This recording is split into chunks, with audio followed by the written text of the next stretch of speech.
Hallelujah, തുറന്നിരിക്കുന്ന വാതിൽ നിനക്ക് വേണ്ടിയുള്ള വാതിലാണ്.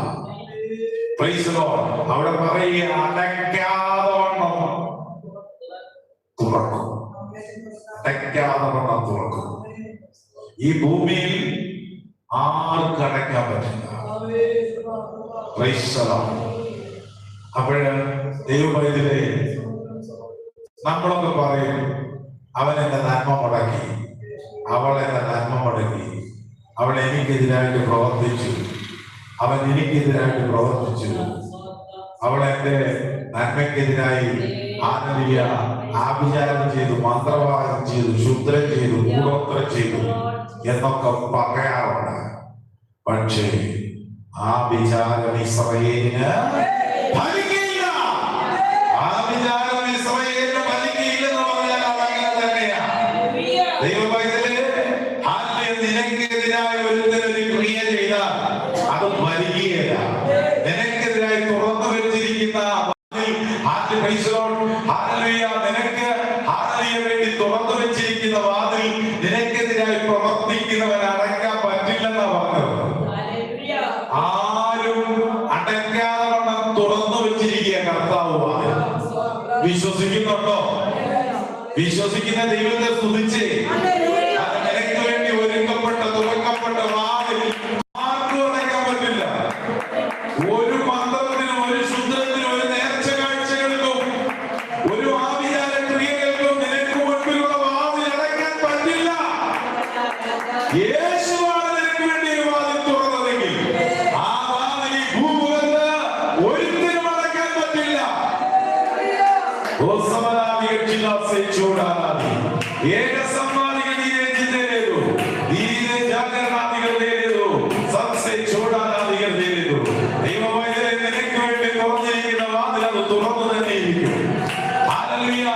അതിലൂടെ നിനക്ക് ലഭിക്കേണ്ട നന്മകൾ ലഭിച്ചുകൊണ്ടേയിരിക്കും. അതിലൂടെ നീ പ്രാപിക്കേണ്ട അനുഗ്രഹങ്ങൾ പ്രാപിച്ചുകൊണ്ടേയിരിക്കും. അതിലൂടെ നിന്റെ നന്മ വന്നുകൊണ്ടേയിരിക്കും. നിന്റെ തലമുറകൾ അതിലൂടെ ഉയർച്ച പ്രാപിച്ചുകൊണ്ടേയിരിക്കും. നിന്റെ കുടുംബം അതിലൂടെ അനുഗ്രഹവും ഉയർച്ചയും പ്രാപിച്ചുകൊണ്ടേയിരിക്കും. നിന്നെ തകർക്കുവാൻ ആർക്കും കഴിയുകയില്ല. നിന്നെ ഉടയ്ക്കുവാൻ ആർക്കും കഴിയുകയില്ല. നിന്നെ മുടിക്കുവാൻ ആർക്കും കഴിയുകയില്ല.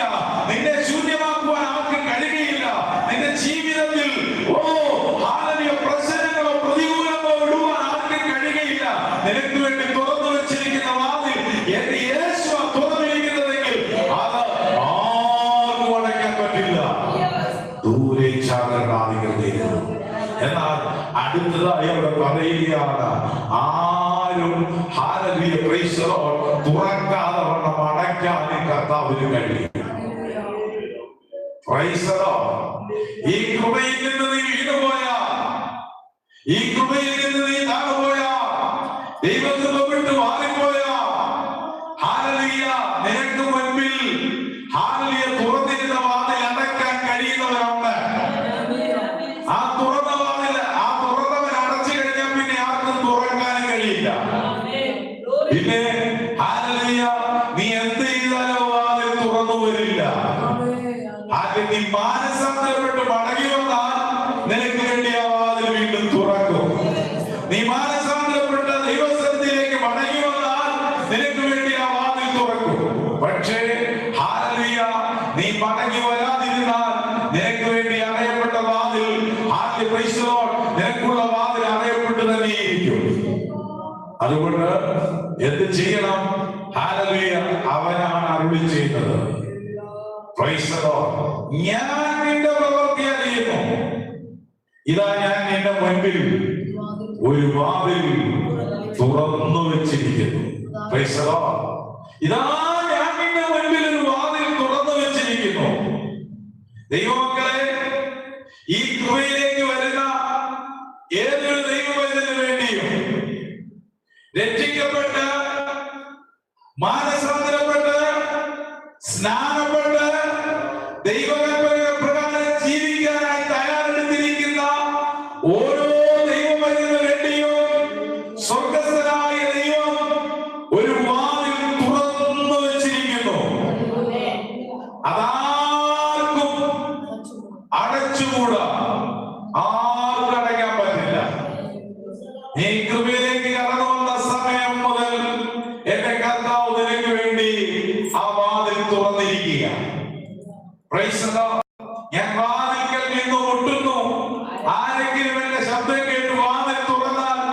ഞാൻ അവനോടും അവൻ എന്നോടും കൂടെ അത്താഴം കഴിക്കുമെന്ന് പറഞ്ഞിരിക്കുന്ന ആ വചനം. ഹല്ലേലൂയ. നമ്മൾ കർത്താവിനെ ഉള്ളിൽ ഉൾക്കൊണ്ടാൽ അവൻ നമുക്ക് വേണ്ടി തുറന്ന വാതിൽ എന്നേക്കുമായി തുറന്നു തരും. അത് ആർക്കും അടക്കാൻ പറ്റില്ല. അവിടെ പറയുകയാണ്, ഹല്ലേലൂയ, ഞാൻ നിനക്ക് വേണ്ടി തുറന്നിരിക്കുന്ന വാതിൽ അത് തുറന്നു വെച്ചിരിക്കുകയാണ്, ആർക്കും അടക്കാൻ പറ്റില്ല. അടുത്ത ഭാഗം പറയുകയാണ്, നിനക്ക് അല്പമേ ശക്തിയുള്ളൂ. നമ്മുടെ അവസ്ഥകളൊക്കെ കർത്താവിന് അറിയാം.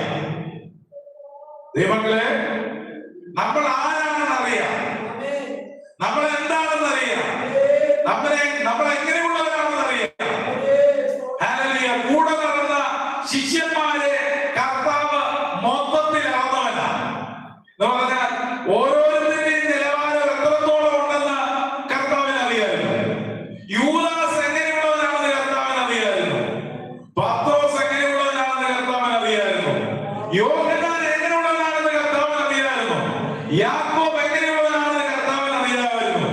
അങ്ങനെയെങ്കിൽ യേശു കർത്താവിന് എല്ലാവരെയും നന്നായി അറിയാം. അങ്ങനെ അറിയുന്നവൻ പറയുകയാണ്, നിനക്ക് അല്പമേ ശക്തിയുള്ളൂ. ഹല്ലേലൂയ. പത്രോസേ, നിനക്ക് അല്പമേ ശക്തിയുള്ളൂ. ഹല്ലേലൂയ. നീ ഹല്ലേലൂയ എന്നോട് പറഞ്ഞില്ലേ ഞാൻ നിന്നെ തള്ളിപ്പറയുകയില്ലെന്ന്. ഹല്ലേലൂയ.